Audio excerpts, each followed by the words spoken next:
Welcome to Kenton Teaches. Enjoy the video. You start by getting essential pieces ready. Make sure your Galaxy Watch Ultra is paired, updated, and signed into the same Google account as your phone. Once done, open the Galaxy Wearable or Play Store on the watch to install Google Maps.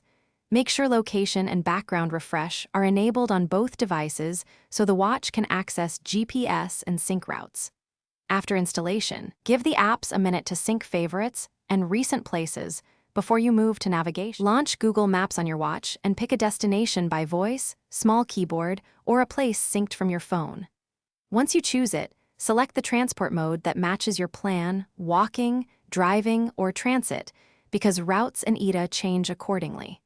Review the route options and tap Start to begin navigation. Make sure you granted location and notification permissions so the watch can provide turn alerts and update your position continuously while guiding you.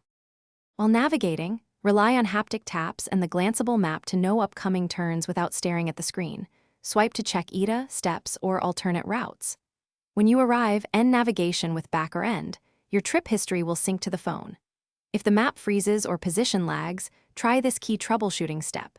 Restart the watch first, toggle the watch GPS or LTE, then clear Google Maps cache and repair the devices only if issues persist. Thanks for watching. Please subscribe if this video was helpful.